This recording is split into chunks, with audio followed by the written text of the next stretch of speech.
Our fight to eradicate corruption, maladministration, unethical leaders, and the abuse of taxpayers' money by those in power continues. It's fresh, it's fearless, and focused. The Outer Hour, where your voice matters. The most valuable thing in the world is not petrol. The most valuable thing in the world is information. With information comes power. Firstly, the power to understand a situation. With information comes knowledge. With information comes the ability to drive real change. Now, as we speak, the fifth and final volume of the Zondo Commission report is being handed over to the President of South Africa. As we speak, 2,000 pages detailing the failures and the culpability of our government are going to be dissected by the media and those of us on social media. The online world is already abuzz. We want the information. Now, how we use this information and the decisions we make as a country going forward are critical to this nation we call South Africa. Here's my question to you. How freely does critical information get disseminated by those in power and those charged with the responsibility to uphold the rights enshrined in the South African Constitution? Should we know more about the dealings in cash on a farm owned by our president? Should a doctor who works in a state hospital have the right or even the constitutional duty to speak up, to speak out when children are dying in our hospitals? What do we do when we receive reports? How do we use the information out of the reports that we get from various Chapter 9 institutions and South African government institutions and bodies? What do we do with that information to drive real change in this country we call South Africa? Join me, Tom London, the CEO of OUTA, Wayne Duvenage, Stefanie Fick, and Julius Kleinans, as we discuss the burning issues that form part of the national discourse of South Africa.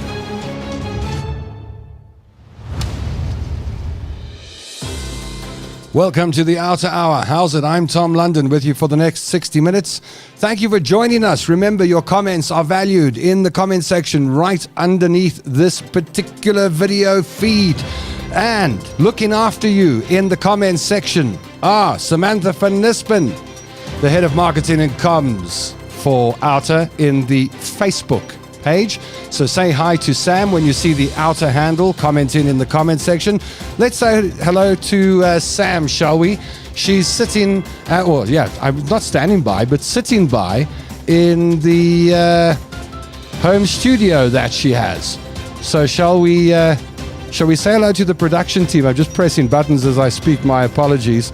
Just to say how's it to our team behind. We've got Devaney Davids, who will be updating the comments in the YouTube section.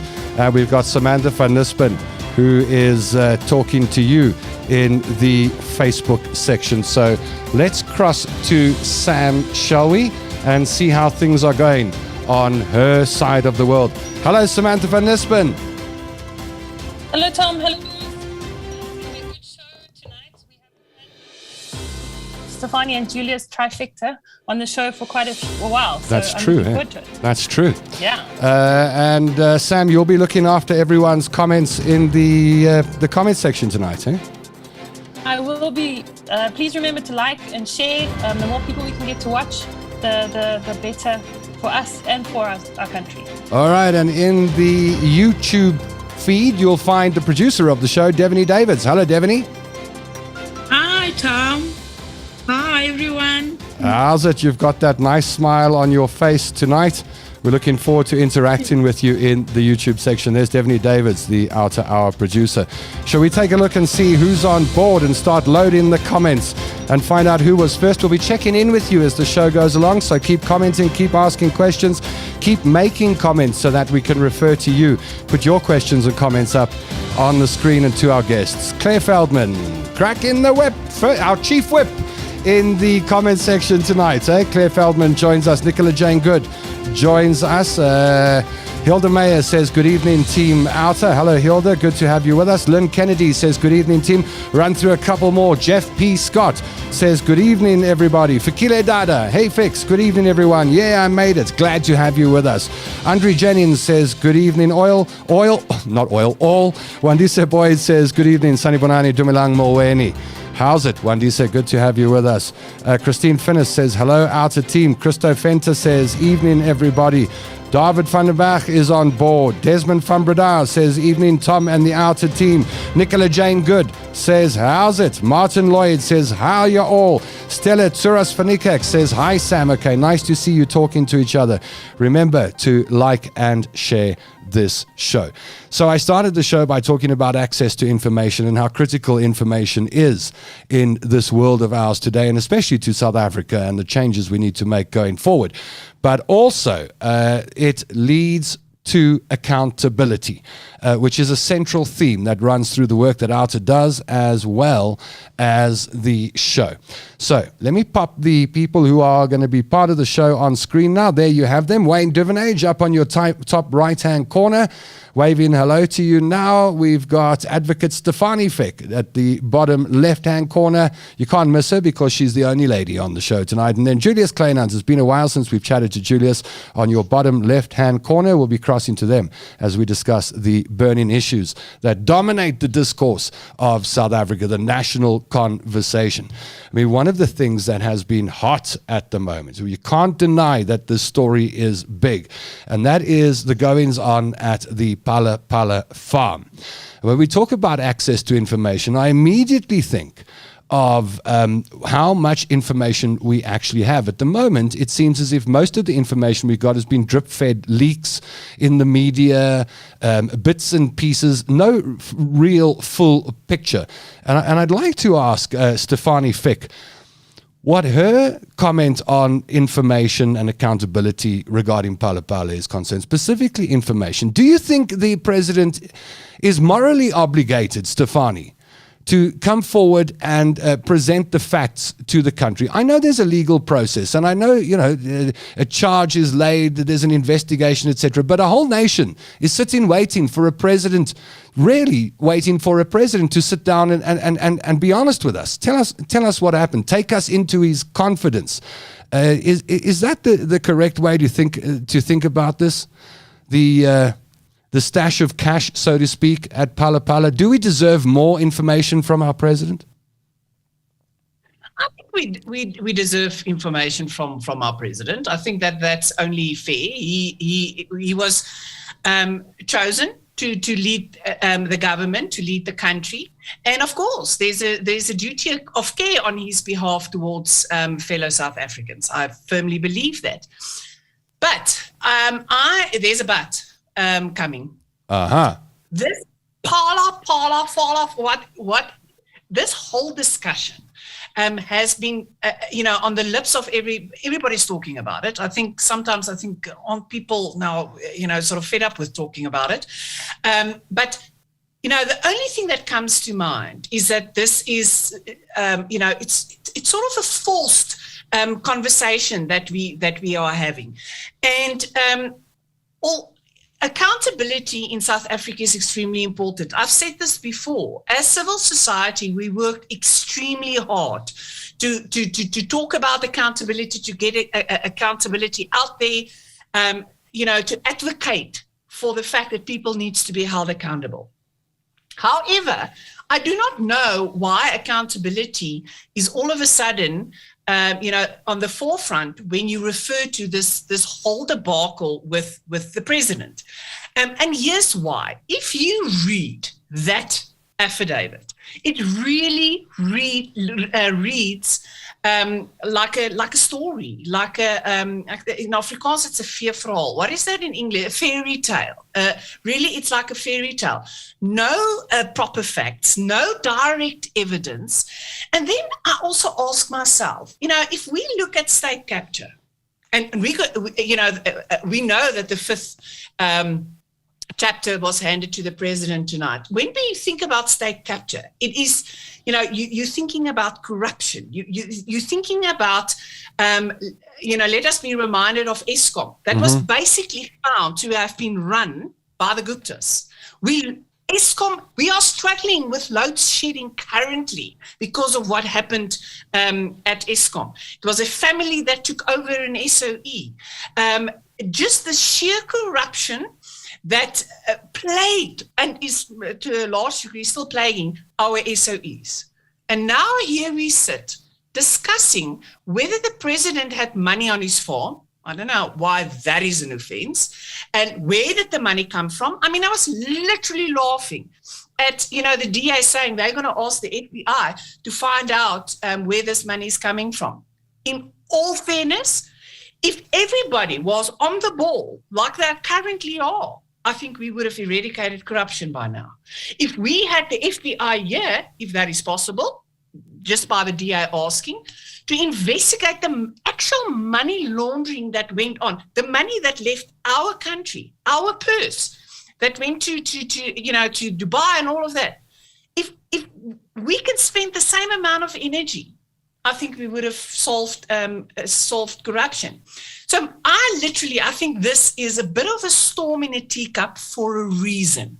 And I think what we are seeing is, instead of talking about real accountability, getting people behind bars that was responsible for probably the biggest heist in our history, we are talking about a president that may or may not have committed some type of offense, not really related to state money, as far as I'm concerned. He should be held accountable if he's guilty of something. So if there's an investigation and there's a whiff of some type of crime, by all means, then it doesn't matter who you are.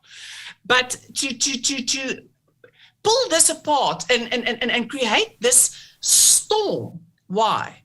And that's where the problem lies. It smells of political games we are playing. And then I want to ask, why are we, drawn into this political game in an arena that's is it because of the December, what is going to happen in December, the elections of 2024? I'm speechless. I really, we fight for accountability. I think they are just watering it down now if this is the type of conversation we're going to have. Well, you've heard Stefanie Fick's comments, quite strong, I must say. Do you agree with Stefanie? Do you have a comment to add to what Stefanie's saying? Do you have a question that you'd like to put to Stefanie Fick? I'd dearly love to put your comments and questions across to the good advocate. I'm looking at who's joining us. I see Melanie Walker. Do you remember Melanie Walker from Treasure Hunt all those years ago? Hanging on to the handlebars of a helicopter, flipping around the country while she's watching the show. Hello, Melly. I remember back in the day, my dad wouldn't let us talk when Melanie Walker was on screen. Or Claire Johnston seems to have a thing for blondes. Terry van der Walt says, OUTA. Hello, Terry, and more will join us. And if you've just joined us, thank you. Tell us where you're joining from. If you've never told us about your part of the world before, I'd like to see where you are on the other side of this camera. So Stefanie, what's the strength of this complaint against?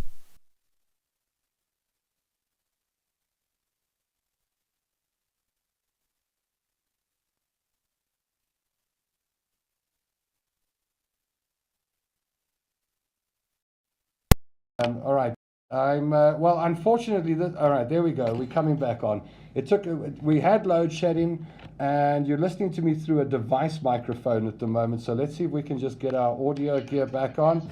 Right. And there we go. Let's just plug in. Sorry, guys.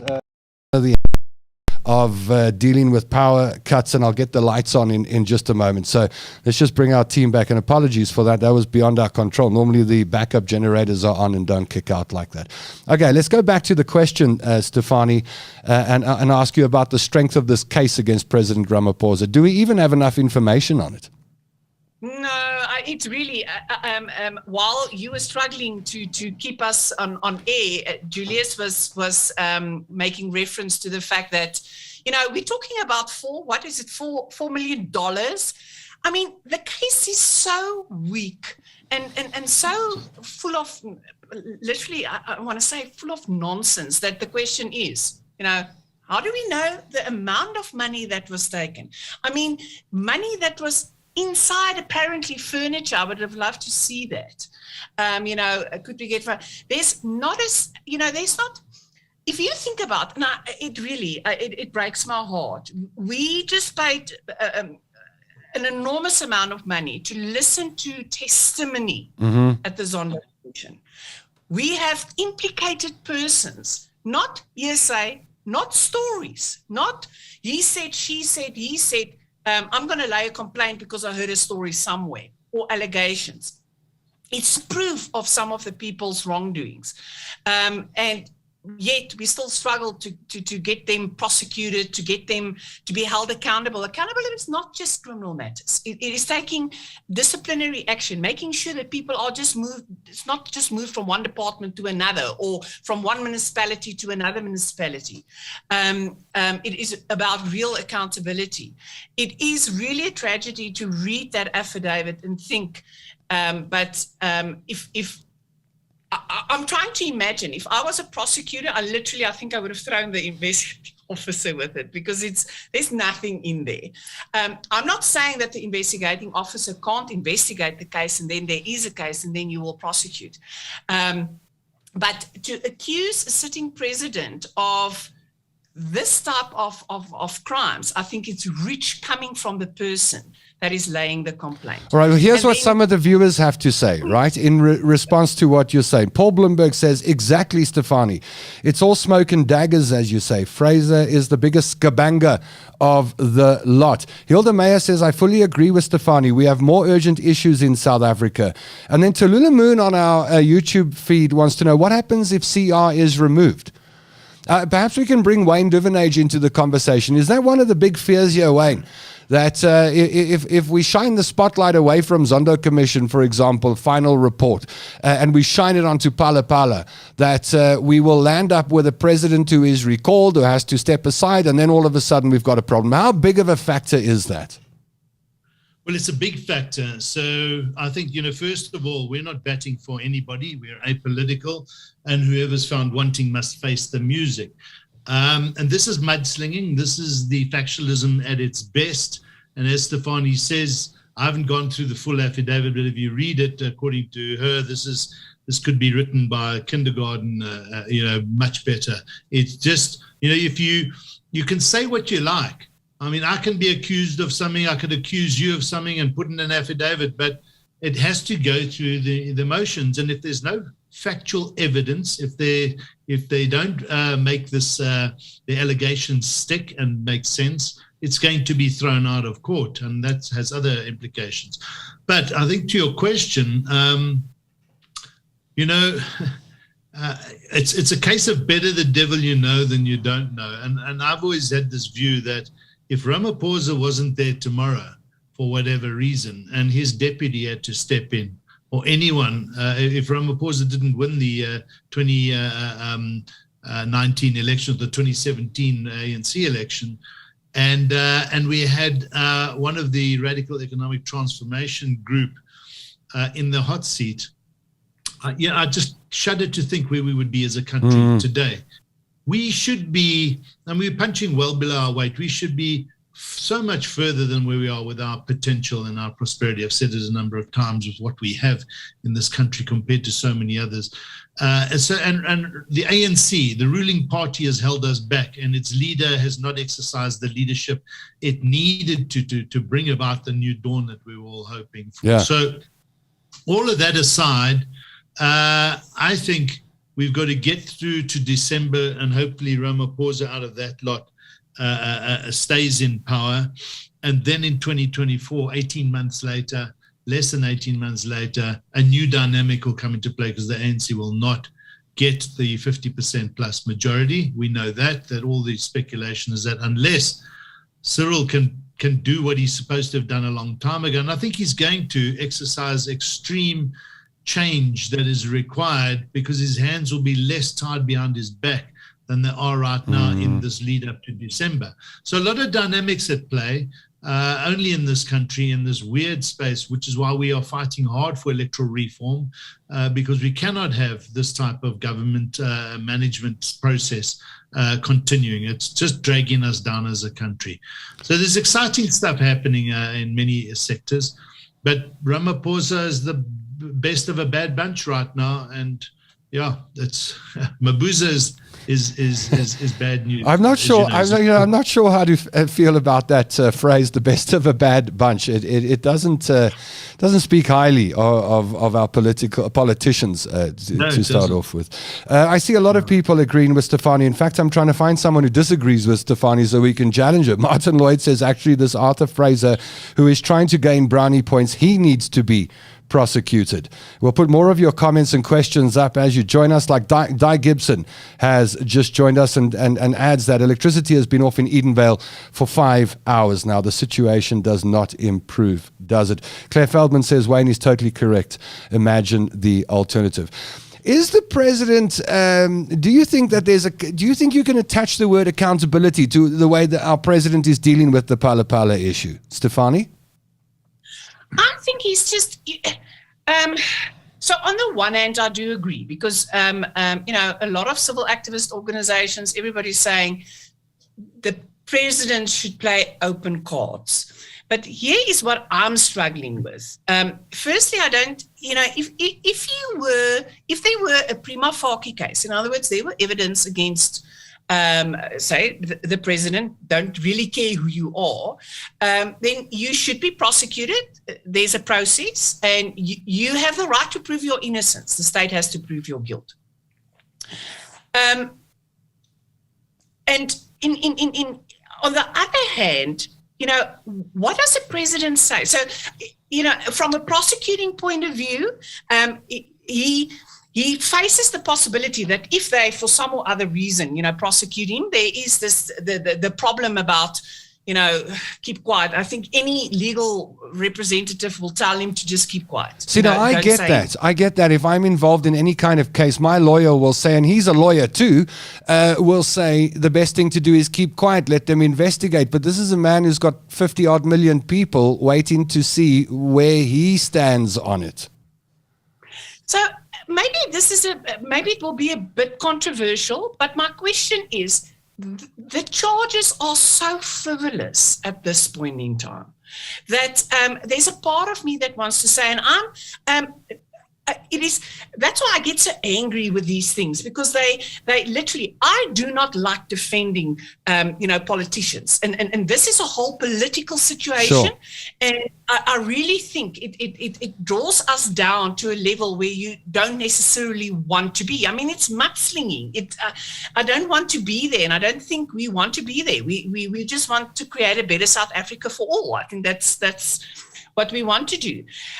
But you are faced with frivolous accusations that I wouldn't even know where to start, and the minute you get into the ring with this type of person that is, like Arthur Fraser, you're pulling yourself down. So I am, on the one hand, I understand that, as citizens, we want to know what is happening here. I just sort of blame the rhetoric and the conversation that is ongoing, because this is making news. Obviously, this is in the news, and everybody's got their opinion, and everyone wants to get a headline. So now you put a president in a situation where, if it was anything else, you would not even think twice. But now everyone wants to hear about the what the president's version is.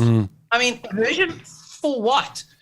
But yeah, then again, I want to say that if anything happened there that is a contravention of a regulation, if it's a crime, then he should face the music. At this point in time, I just don't know if I would have explained myself. It's not worth it.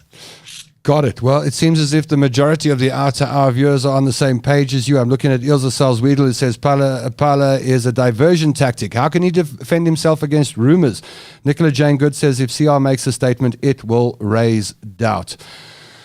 Well, talking about being upfront and talking about accountability and talking about information and how freely we get information makes me think of whistleblowers, makes me think of people who stand up when something's wrong and speak about it, makes me think of doctors, makes me think of Dr. Tim De Meyer, who was in the news recently after he was suspended for speaking out, going public with the problems at the Rahima Musa Hospital, where children are literally dying because of the lack of accountability and the problems they experience in that hospital. Now, doctors run off the Hippocratic Oath where they stand up and they swear on the blood of 11 Greek gods or whatever it is that we know this phrase, first do no harm. In fact, the Hippocratic Oath says, I will abstain from all intentional wrongdoing and harm. So when you're a doctor and you're in a hospital and your business is to save lives and not do harm, and you find that what you're doing and how you're treating young children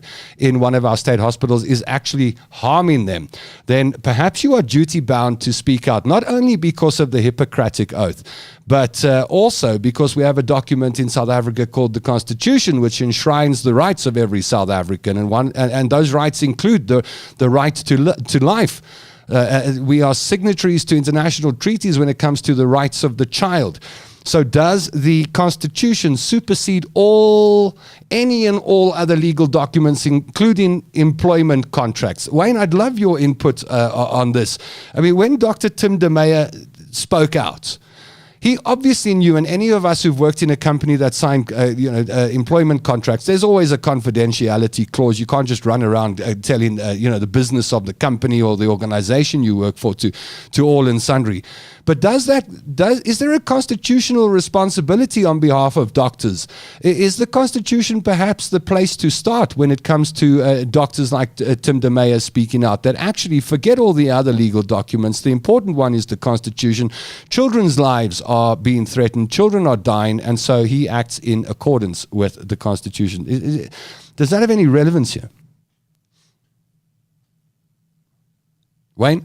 I think he's acting out of moral conscience. This is stuff that you have to do. And if you look at his initial letter, or the public letter that he put out there, it is on the back of expressing extreme frustration for years now, where he sees children dying and patients suffering as a result of the gross maladministration that is taking place. And he decides, by the way, the letters about the Rahima Musa Women and Child's Hospital, the degradation thereof has been, articles have been written about it for some time now. And I think out of desperation, he decided to write that letter, and well done to him for doing so. Yeah, what were your thoughts when you read that letter, Wayne?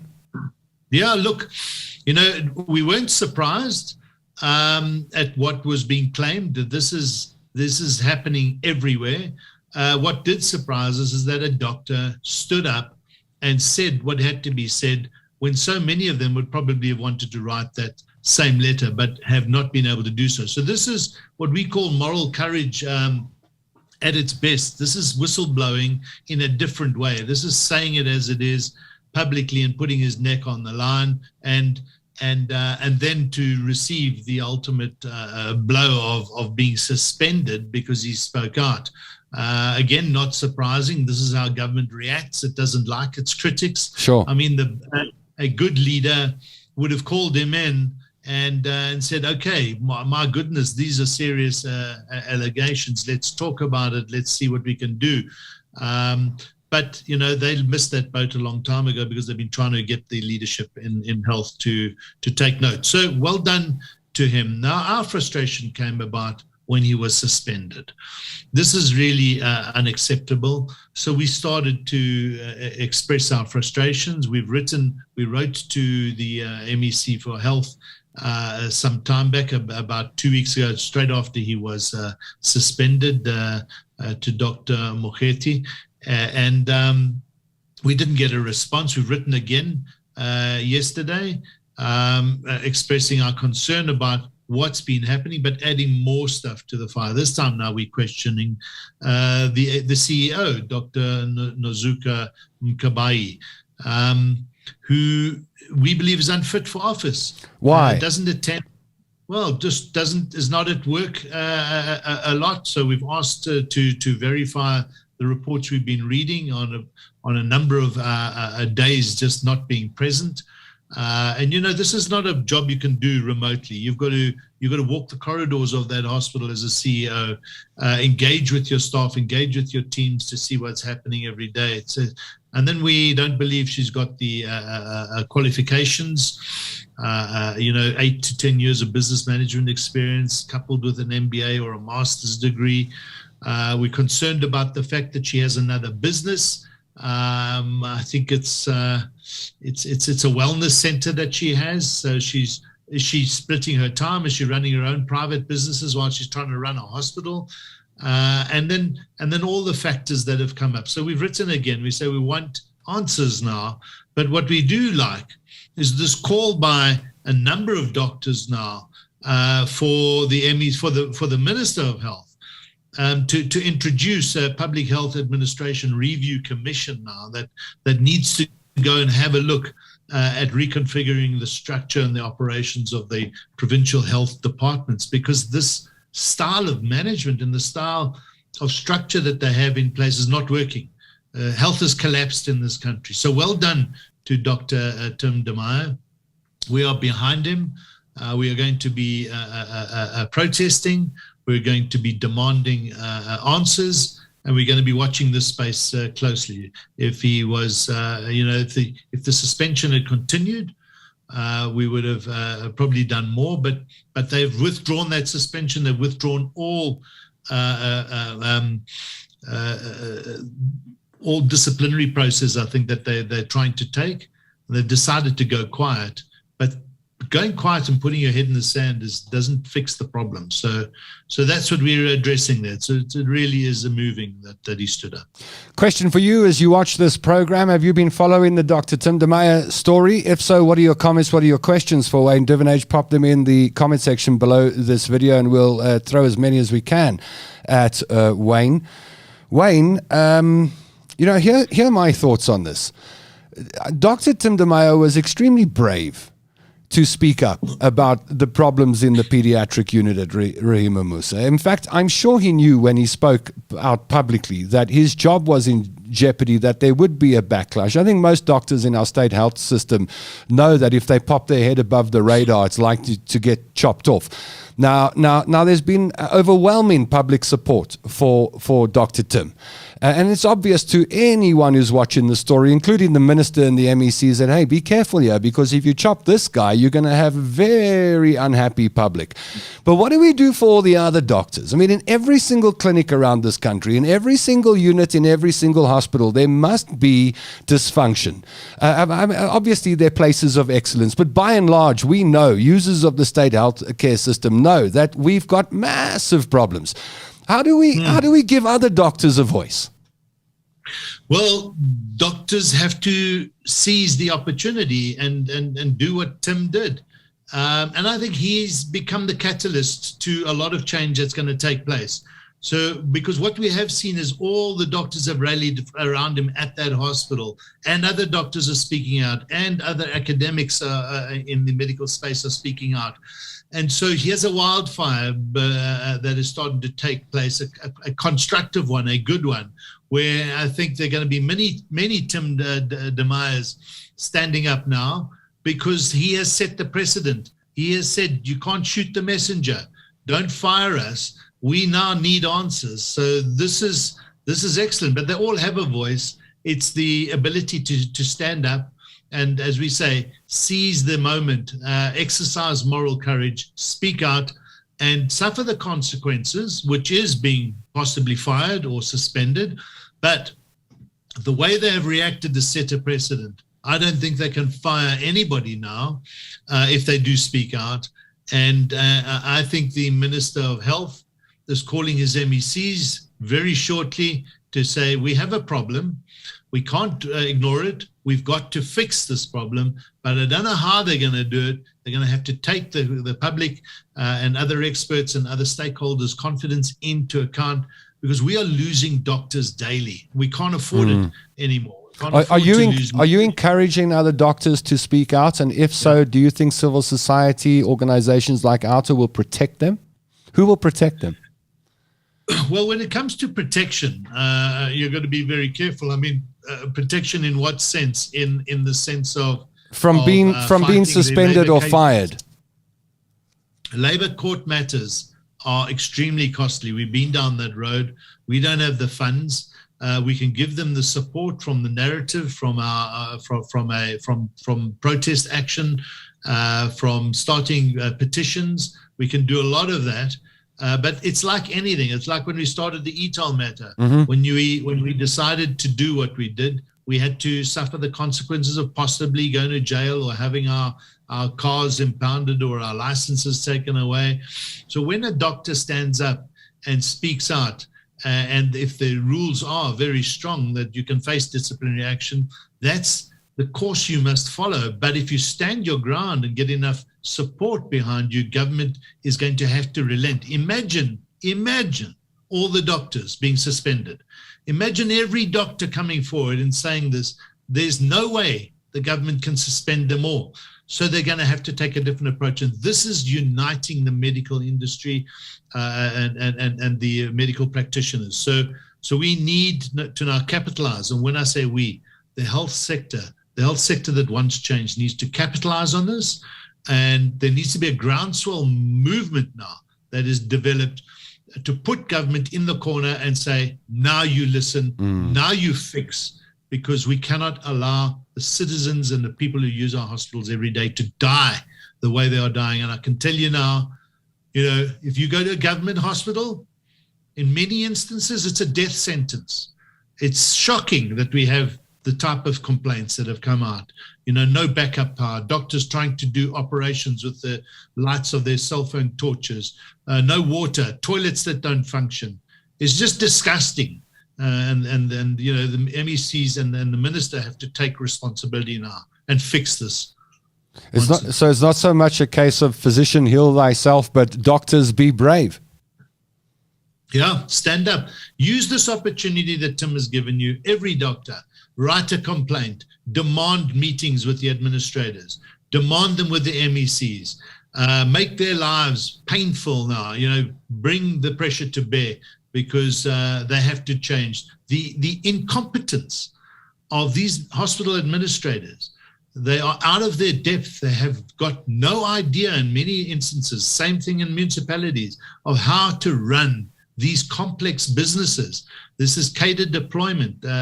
It's incompetence that is in the way here, and we have to remove those people. And that's one of the recalls we've had to the MEC is, fire the CEO for the conduct, take action, and put in people that can run hospitals.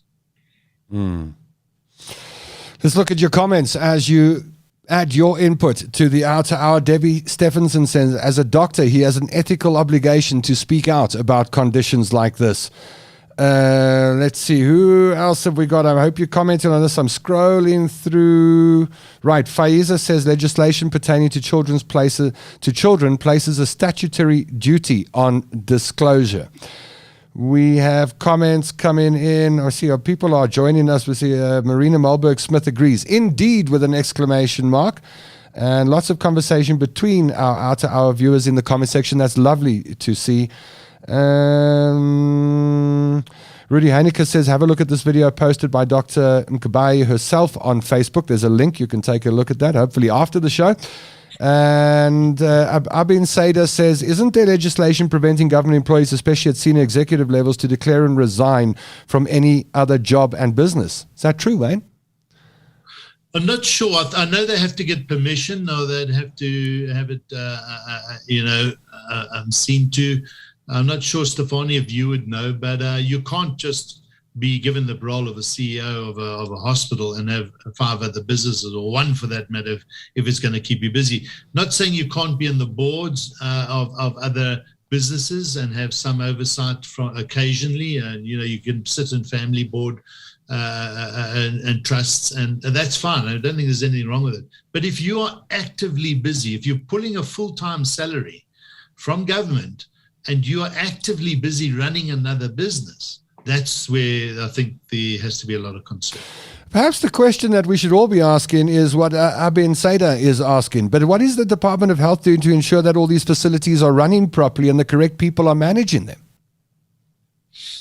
Well, it seems not much, Tom. I don't have to tell you. I mean, we all know somebody who's had a bad experience. Yeah. At hospitals, at government hospitals, at clinics. We see the queues. We see them running out of medicines. We see the dire state of the bedding, of people sleeping in corridors, of people being mistreated, dying. And it's not just at Rahima Musa, it's everywhere. Charlotte Macleke and the other hospitals that have been in a dire situation. I mean, you know what frustrates us is that China can build entire hospitals in a few months, and we take a year, 2 years to fix a partially burnt down section, and it's still not running properly. I mean, and that's because people get in the way, and everybody wants their cut in the quotes to fix. It's a problem in this country. This facilitation fees and the costs that we pay just to get maintenance and jobs done. We'll talk a bit about that in the AG's report. But yeah, medical attention, and as Nicholas says in the comments, you know, NHR is just another big nightmare and debacle if it ever comes to that. We got to fix health from the basics and the bottom up, and it all comes down to leadership. It comes down to proper management, and comes down to accountability and getting the right qualified people into the job. So we're in for a long haul, but let's use this opportunity that Tim De Meyer has given us. Let's check in with you as you write your comments below this video in either the YouTube or Facebook feed. Lede van der Leitgarden says, I've said it before and I'll say it again. Government ministers and employees should have to use government hospitals and public schools for their children. Maybe things would change. Do you agree with that? Yeah, I'm sure. And Julius and I have had discussions on this in the past. Maybe, Julius, you want to comment? I think that's absolutely spot on. Julius? Yeah, look, if you look at hospitals, it starts with leadership, you know, and from a social innovation point of view, we need to start monitoring actively as citizens what's happening in our health sector. This is, you know, if you look at security, this is the kind of things that you know, either saves your life or not. We've seen so many people dying under the supervision of incompetent leadership. If you look at these private, the public hospitals, for instance, and this is some efforts we've spoken about in the past, how do you expect a doctor to be on top of things for 36 hours straight? These guys are overworked. They are not led well. They're not looked after. And we've also seen that a lot of the staff don't really look after patients properly. You know, I've spoken to Wayne the other day, and this is how close it gets to home. You know, my wife is pregnant, and one of our workers are pregnant. My wife had scans. We knew that we're expecting a son quite from the start, and we could track the health of our child all the way, whilst our worker and his wife didn't have the same access. They were in a public hospital. They couldn't do one scan over 9 months. In fact, when she gave birth, they found out it's a baby girl, and luckily she was healthy. And this is unacceptable. It is 2022, and we're sitting with this mess. It's not like there's a lack of funds. It is really political will. And I think, just coming back to Wayne, and you can hear the passion, we need to start tracking the service delivery in our hospitals. In fact, there's no reason why we should be paying for private healthcare, because healthcare should be at the top standards. The doctors should be qualified to do the work, and the leadership also. So I think that's quite an effort that we're passionate about, that we are seeking to endeavor on in the near future, and to ensure that we can start tracking the service delivery and performance in our public hospitals and facilities, and also start holding those to account. But we need civil society to participate and speak up. Wayne, go ahead. Yeah. Yeah, no, I was just saying, and there was a good comment by the individual. I wrote a piece, must have been 2 years ago, on exactly this. I think it was after Cyril came in and he had a dream of he had this speech of this dream of these modern cities and flyovers and that. And I responded with a piece that said, we have a dream as well, Mr. President. And that dream includes every government minister's kids going to government schools, every government minister and employee going to government hospitals for treatment, and having no private security and relying on the police to respond to their needs. It was a bit tongue-in-cheek, but it got a lot of traction. I think it's time to put that to our parliament and our leaders again, our political leaders. Put your money where your mouth is. If the Minister of Health and his entire family and all these MECs and their families are not using public health care, shame on you. It's disgusting. How do you expect your citizens to use it if you won't use it? It's sick, actually, and we must put them under pressure. Wayne, you've been following this story. What's the latest? They've gone very quiet. They've decided to wind their necks in. They've decided no more. They're not going to push this issue with the doctor again. But I think the cat's out the bag. The horse is bolted. They can't ignore what's coming their way. We are protesting there tomorrow, I think. In fact, if we are, I see Ilza made the comment, I'll probably pop over early in the morning, so I might miss the Exco High Performance meeting team, but let's maybe go and show some face at the Rahima Musa Hospital. Will OUTA be protesting tomorrow outside the Rahima Musa Hospital? Yeah, I believe so. Maybe Ilza can indicate that in the chat room. I think they are. We were speaking about it. We had the posters made yesterday or today. So, this is part of civil activism. Is mobilizing, is making people feel the pain, and protest action is one of them. It's a very effective one, by the way. It's not a destructive one. We don't burn anything down. We don't get in the way of anybody, but we make the people inside the buildings feel the heat of people outside saying, we don't like what is happening at this hospital. And it gets the public to also speak out. So, yeah, we'll be doing that. One last question from one of our OUTA Hour viewers on this topic, and it comes from Faiza Ravad. How about complaints to the public protector to correct the Department of Health laxity? It's a good point. I'll leave that to Stefanie. Stefanie? Really? Stefanie? Sorry, it's actually laughable. I agree with you, Julius. I can't. It's the public protector's office is probably supposed to deal with some of these complaints, but while we have a public protector that's on suspension and is doing her utmost best to fight this, and in the meantime, just making a bit of a ass of herself. How can I say that? Not sure. Derriere, if you want to speak Italian. But in any case, she's embarrassing her position. She's really an embarrassment.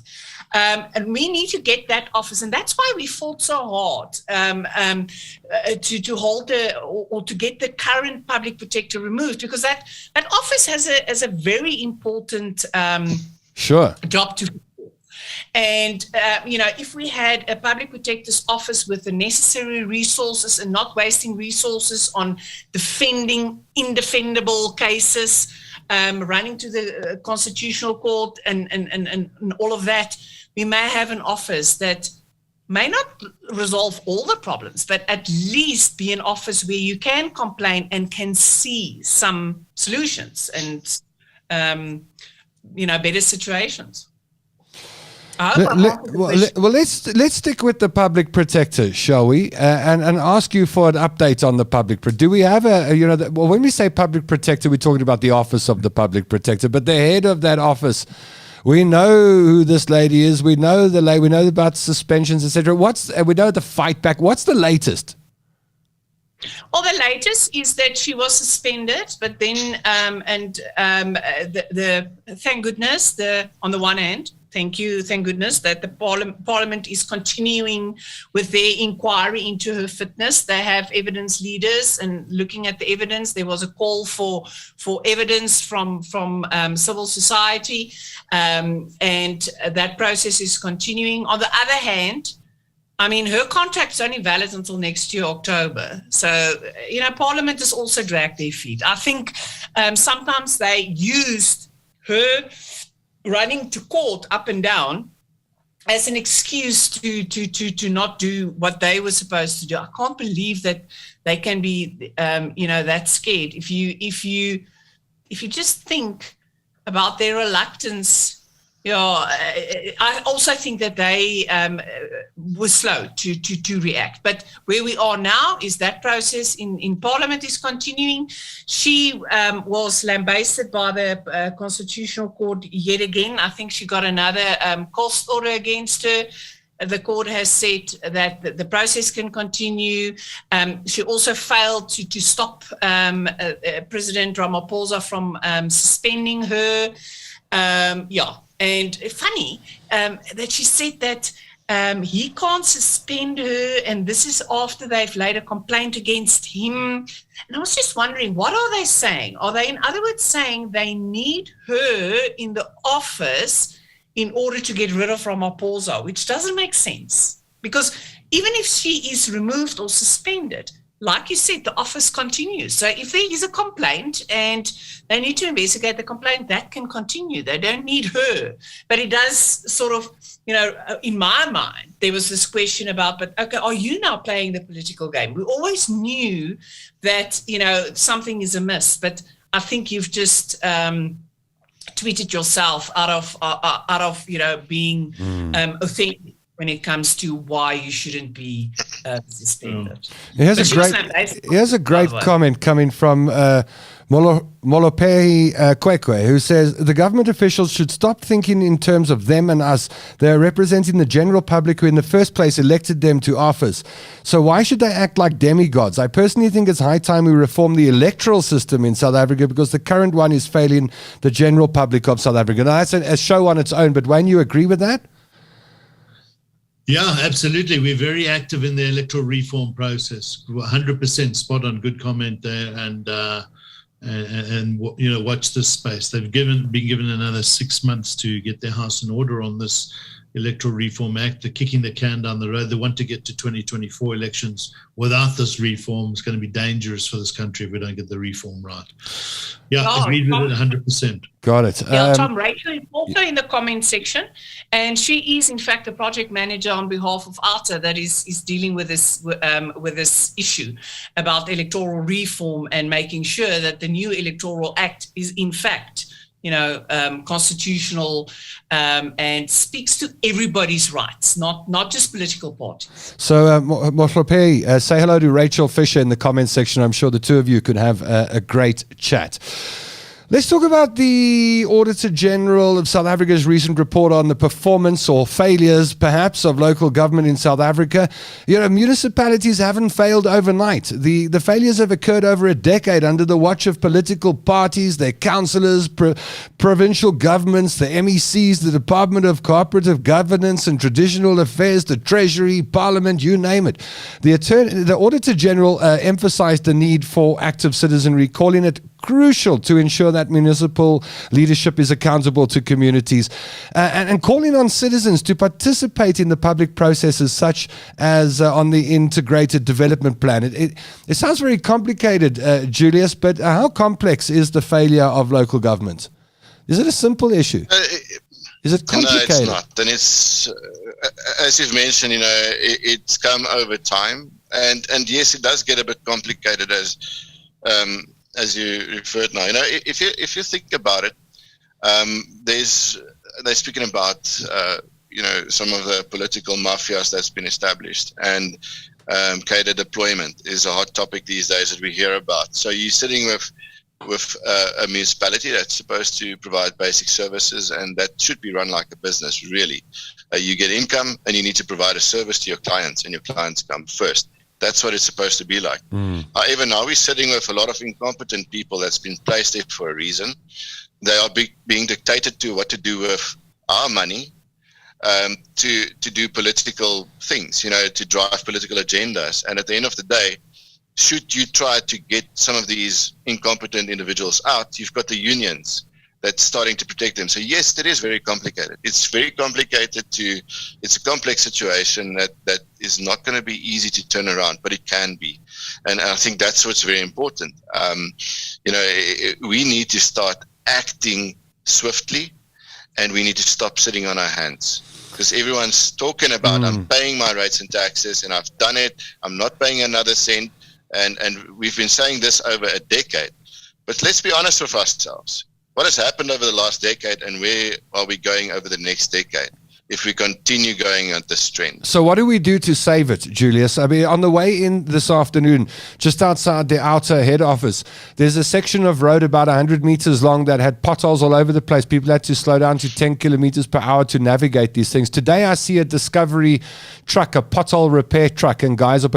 So you've got, public companies jumping in now and saying, hold on, if you're not going to repair the potholes, we will. Is part of the solution to be found in communities taking back some of the power, doing things themselves, public-private partnerships to repair potholes and ultimately do the work that the local government should be doing? Yeah, look, Tom, it's a bitter pill to swallow. It is not easy. But yes, we can drive through those potholes consistently and replace our tires and complain about it.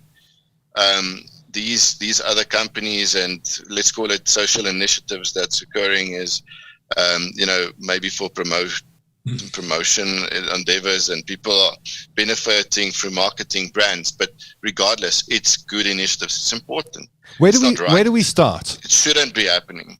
And I think that's what's important. As civil society, we need to start getting better organized, and we need to take hands with businesses. Let's be honest with ourselves. If idealistically, everyone in, for instance, Johannesburg, every single person and business got involved, what say does a political party or a government have over you? How can they take any decisions without your initiative or engagement? And let's put it in a bit of context quickly. If you look at your councillor, it's a specific setup in a ward, it's a political structure. That person doesn't account to you. They account to their party lines. It's a political career. And it's very important. If you go to an election, who do you vote for? The person you know and trust in your community, or the person that the party says you'll vote for? And if we start looking at the dynamics that we've been, and let me call myself a sheep, following and voting because it's the right thing to do. But I've never known the person I voted for, and I never believed totally in the ideologies of some of these parties. But in a local government structure, they have to do one thing, and that is to serve you with basic services. And I think if we started getting better organized, and we had a stronger voice to speak from as business and civil society, we can demand as shareholders of our municipalities, like in a business, what needs to be done with our money. Perhaps the starting point we need to start learning. Perhaps the starting point for ordinary citizens is to start joining protests. I mean, we're going to talk about at the end of the show. We'll just name two of the protests that OUTA will be involved in. Also ask about how we can become part of them, the general public. Here's some of the comments coming in. Abin Sader says, I disagree with private-public partnerships. It just opens the door for more corruption and theft at municipal level from budgeted funds. Gail Hutchins says, then public society and private business should be able to stop paying rates and taxes, surely. Nicola Jane Good says we have entrepreneurs filling our potholes with sand every day. All they want is recognition and a few bucks. And it's nice to see people engaging with each other in the comment section. We're going to dip into that comment section as we go through the show on every single OUTA hour. Your voice is important. It matters to us. Let's talk about the Auditor General's recent report, finally, on the performance of local government in South Africa. Wayne, your comments on the latest report? Yeah, so it just does go to show that things are getting worse, not better, and have been for some time. It's just shocking to to see 1.3 billion rand paid for consultants to do the financial reporting, which the municipalities should be doing themselves. But we're talking about maintenance here. I mean, less than 80% of municipalities audited have no maintenance plans, and less than 1% of their budget is allocated to maintenance, with no positive impact in that spending. And so this is where the problem lies. She reports on a skills gap of 56% at municipalities. 75% of municipalities provided poor financial reports, some of them just unauditable. And these councils are making decisions on these financial reports. 64% of municipal debt is unrecoverable. Think about that. And another interesting stat that came out is that of the municipalities, most of them, 50% of next year's budget is already spent with outstanding creditors having to be paid for the work done in the prior year. So 50% of next year's budget is spent before the year even starts, just to pay off prior year's creditors. So it's a mess. Let's not beat around the bush. We run out of time. It's as Julius says, there are many arguments for and against, but what you can be sure of is that OUTA will be driving through its Community Action Network program the empowerment of citizens to get more involved, become part of the solution, and take over the running of your towns in a constructive way through legal processes, through legally approved processes, so that something drastic has to change, Tom. Drastically. We can't kick this can down the road anymore. We've told the Auditor General. We were in a meeting with him yesterday, and I'll be at SAICA in a meeting with the Auditor General on Friday. But having this discussion, the Auditor General engages with us, but we really have to do something different. And I think you're going to find a lot more citizen management of towns in various ways, and how that plays out, we'll have to see. But and it's starting already, but we just cannot allow another year of nothing to take place. Do you agree with that, Julius? Absolutely, and exactly what Wayne said. We cannot sit on our hands anymore. We have to get active. We have to participate in what's happening in our communities. But what's very important is we should not act emotionally on it. If we want to turn this around sustainably, we have to do it wisely and within the framework of the law. There are methods of taking over your municipality without having to do it illegally, and that is how it needs to be done. So it's also not an overnight success. It's going to take a lot of effort and time. But what I can promise everyone, every single viewer now, that if you don't do anything, it's your assets, it's your lifestyle that's going to be affected. And we've already seen how it's happened over the last decade. So we need to now step up.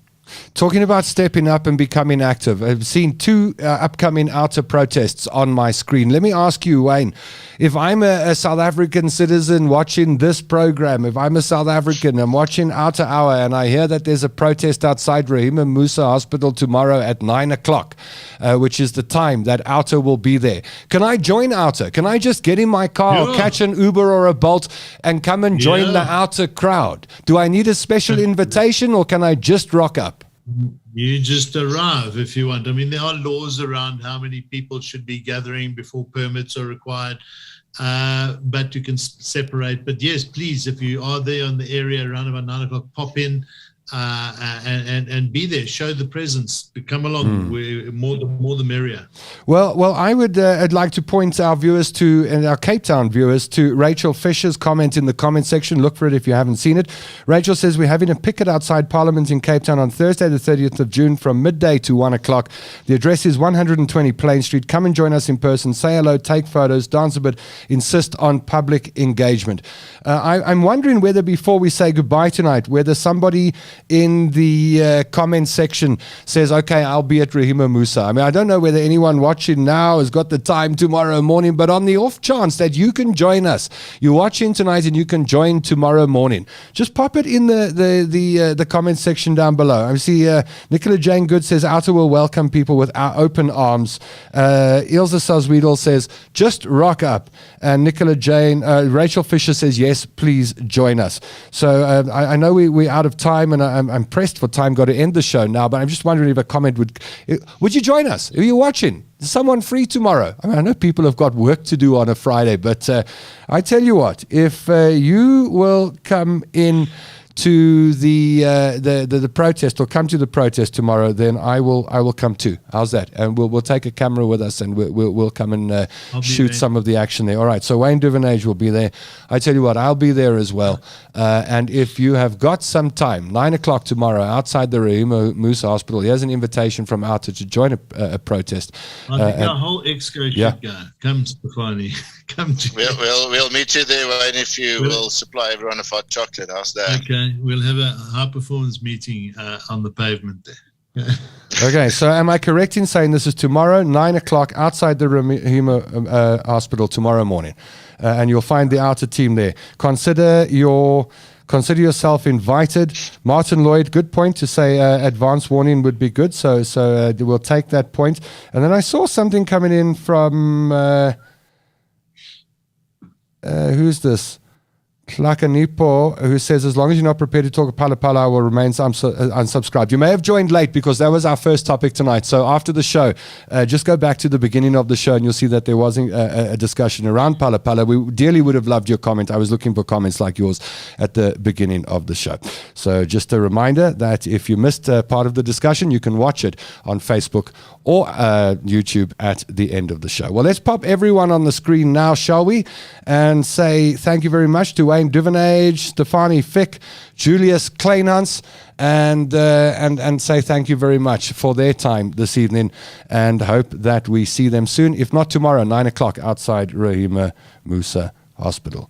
Well, that's it for the OUTA Hour tonight. I leave you with the same comment I started the show with, and that is access to information. We want information, and then we can make informed decisions. One of the things we do on the OUTA Hour is we give you information. OUTA is never shy with the information that they give. So thank you to you. As you put your thank yous on screen and your goodbyes, let me echo the thanks from the OUTA team and the production team tonight for joining us on the OUTA Hour. Don't forget to like and share if you haven't done so and you thought this program's worthwhile and worth sharing on your own Facebook page or worth sharing on your Twitter stream, then please hit the like and share button and let's get the program out to more and more people. Until next Wednesday, stay warm because it's going to be chilly. Hey? Until next Wednesday, I hope you make a bit of money. Until next Wednesday, I hope your health is good. And until next Wednesday, I hope you get a lot of love and you give a lot of love. Most of all, I hope you join us next Wednesday, 7 p.m. for another OUTA Hour where we talk to each other, where we engage with each other, where your voice matters. I'm Tom London, and I miss you already. Our fight to eradicate corruption, maladministration, unethical leaders, and the abuse of taxpayers' money by those in power continues. It's fresh, it's fearless, and focused. The OUTA Hour, where your voice matters.